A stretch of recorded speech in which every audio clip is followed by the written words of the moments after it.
What up, everybody? It's Gone Fishing 804 back at you again. Today we're going to be talking about the GoPro Hero 5.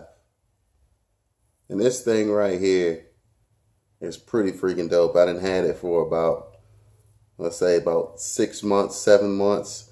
So this is my favorite little camera to take out with me when I go fishing. So this is what I use to record all my video on.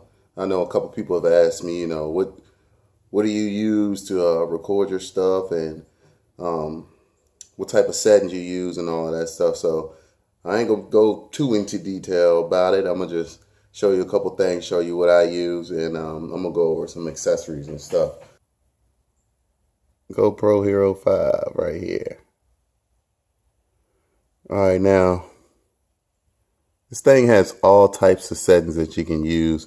My favorite setting to use for resolution is the 1080p, which you see is set on in the 120 frames per second.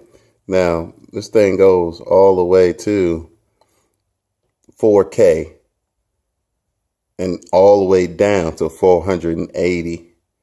But I really don't know anyone that uses anything less than 1080 right now, especially if you're uploading to like YouTube or blog sites or anything like that. You really don't want to go less than 1080p. I mean, if you're posting to YouTube, all they're going to do is break it down anyway. So you might as well go ahead and keep it at 1080p. Like I said, if you're recording in 4K, then they're going to break it down if you're posting to YouTube to 1080p anyway. So it's better to film at that 120 frames per second because it gives you better options when you're slowing stuff down and you got to clip stuff. You got more frames per second to choose from, whereas 4K, if you're trying to slow it down or choose a whole lot of different options on there, it doesn't work as well because that's the resolution that I use anyway.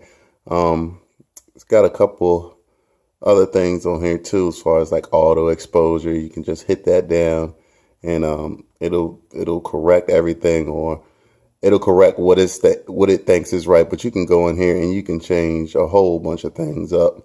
As far as preferences, that just takes you about the GoPro updates, the day, the time. It does have on-camera voice control, which I don't use, just for the simple fact that it drains your battery because it's always listening for some type of speech, so it knows what to do. But I personally do not use that. Okay, keep on going down.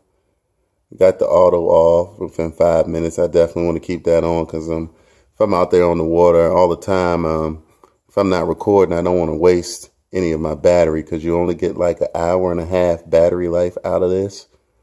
So I keep that to a minimum as well, and the GPS, I keep that off too, just because it drains your battery and you only get an hour and a half battery out of here. So that's generally my settings. You also can Bluetooth this and Wi-Fi it, but once again, all of those options that you have right there are going to drain your battery. So I personally tend to stay away from those things, but that's a general rundown of the camera. You open this bottom port up and there's your battery, and your SD card goes in there. And also, if you have an attachment or you want to charge it through the cable that came with it, you can try to open this door up right here. It's kind of hard sometimes on there, and there you have your charging port and your HDMI port if you want to like stream it to a TV or something like that. So that's a pretty dope feature right there. And it also has 2 microphones on it. Let me get this thing to focus. And 2 microphones. There's one right there, and I think one is right Where's the other mic at? Right there. There's your other microphones, your 2 microphones. It comes with a skeleton case. So you put it inside this case. And the crazy thing is, once you get it inside this case, the microphones are now, let me see if I can get it to focus. I'm sorry, guys. I don't know what's,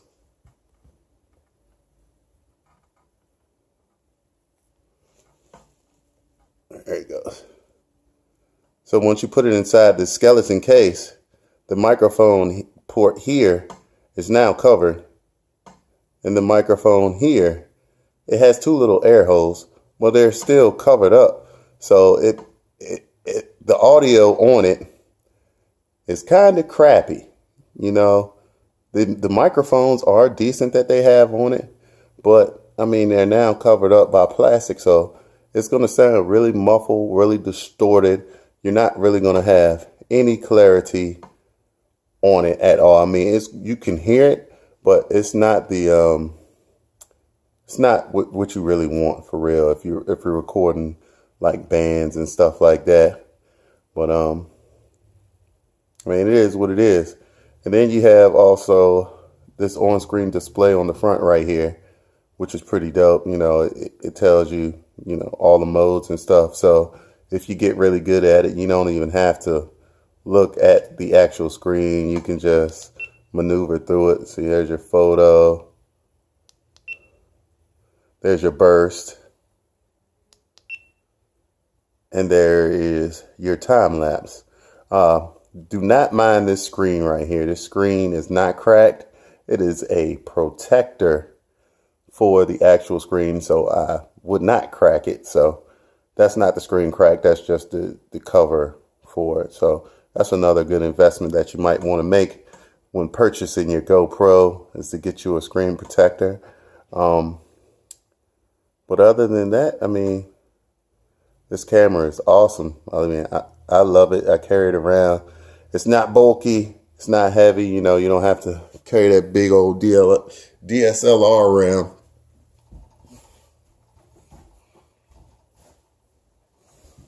The other thing that I went and got when I got the GoPro, I also went to Amazon and got me a nice little chest mount and some accessories. You know, that's the best way to go. It gives you 20, 30 different mounting options, you know, and it's not that expensive. So that's something that I also would recommend if you're doing sports and active and doing stuff like that with the GoPro. It's just a plus to have that, because you can mount it several different ways, get many different camera angles, and you know, you just won't have that one straight boring angle. So that's something I definitely would choose upon getting the GoPro. And also get you some batteries. Buy you some extra batteries. You're only gonna have an hour and a half of film time, and you can only fit a 64 gigabyte micro SD card in there. So if you know you're gonna be filming for a long time, make sure you grab yourself some batteries. I chose the Wasabi Power 2-pack. I chose the Wasabi Power 2-pack.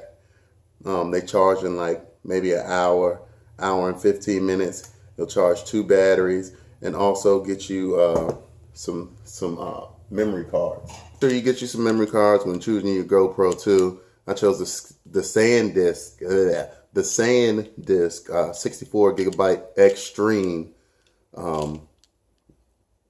cards. They work the best for me. You know, I've never had any problems with them as far as compatibility wise. They work real easy. You know, you're definitely going to want to have these if you're filming longer than, you know, 30 minutes or something like that. If you're filming, you probably want to get you like a 64 or something. That'll give you 2 hours of record time. That coincides right with the battery. So that'd be a good choice for you as well.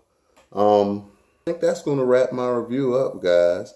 I want to thank you guys for tuning in. I appreciate the support.